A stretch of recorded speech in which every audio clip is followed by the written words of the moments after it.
तो इसमें ये कह देना अभी सुनीता दुग्गल भाग गई है, ऐसा कुछ नहीं है।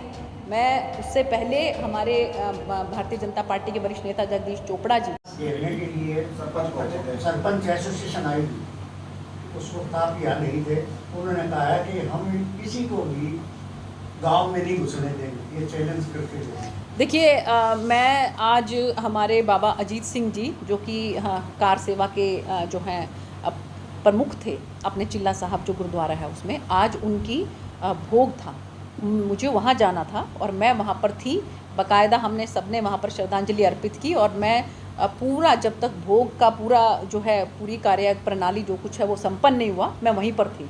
उनके परिवार में ही उनकी सगी सिस्टर जो है उनके सगी सिस्टर के बेटा वो उसकी डेथ हो गई थी। उसके क्रेमेशन पर, उसके दाह संस्कार में मैं वहाँ गई हुई थी और उसके बाद फिर मैं चिल्ला साहब चली गई क्योंकि वहाँ पर जो है वो भोग था। तो ऐसे उसमें ये कह देना, और कौन सी एसोसिएशन यहाँ पर, जैसा कि मैंने किसी ने मुझे यहाँ पर बताया, मैंने आने के बाद पूछा तो मुझे लगता है कि सिर्फ सिवाय एक महिला के और एक दो उनके साथ और थे, मुझे तो कोई ऐसी एसोसिएशन नज़र नहीं आई। जितने सरपंच हमारे जनसभा के अंदर आए थे, तो ये मुझे लगता है कि बरगलाने की ज़रूरत है, इनको नहीं है। ये बरगलाने की कोशिश करते हैं ये, लेकिन ऐसा बरगलाने की कोशिश नहीं करनी चाहिए इनको। सरपंच सभी के सभी जनसभा के अंदर उपस्थित थे। 2-4 जो लोग हैं वो भी विपक्षी पार्टी के हैं। आपको पता ही है कि वो जो महिला हैं वो किससे बिलोंग करती हैं, कौन से परिवार से बिलोंग करती हैं, कांग्रेस पार्टी के ही नेता हैं, कोई उनकी संबंधी हैं वो। तो ऐसे जो किसी विपक्षी पार्टी के जो अगर अपनी कहीं कोई उनकी अपनी कोई महत्वाकांक्षा है उसको लेकर अगर वो इस तरह के धरने प्रदर्शन अगर करती हैं, तो आम जनता, आम सरपंच भाई हमारे सब इन बातों को समझते हैं।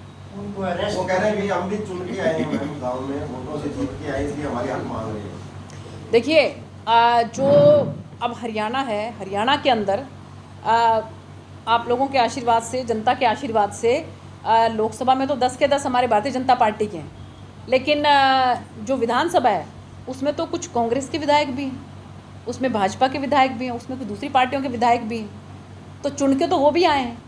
तो हम ये कब कह रहे हैं कि आप लोग चुन के नहीं आए हो? लेकिन चुन के आए हो तो उसके बाद आपका ये हक बनता है कि आप आम जनता की जो समस्याएं हैं उन समस्याओं का समाधान करने के लिए सरकार से बात करें। लेकिन ये तो जो चुने हुए तो दूसरे सरपंच भी तो हैं, वो सरपंच तो कहीं किसी तरह की कोई दिक्कत क्रिएट नहीं कर रहे हैं, और वो तो बल्कि कह रहे हैं कि हमारा काम बहुत अच्छा चल रहा है, हमारा गांव का खूब विकास हो रहा है। तो मुझे लगता है कि यहाँ पर उनकी जो राजनीतिक महत्वाकांक्षा है वो आड़े आ रही है, इसलिए वो इस तरह के धरने प्रदर्शन कर रहे हैं।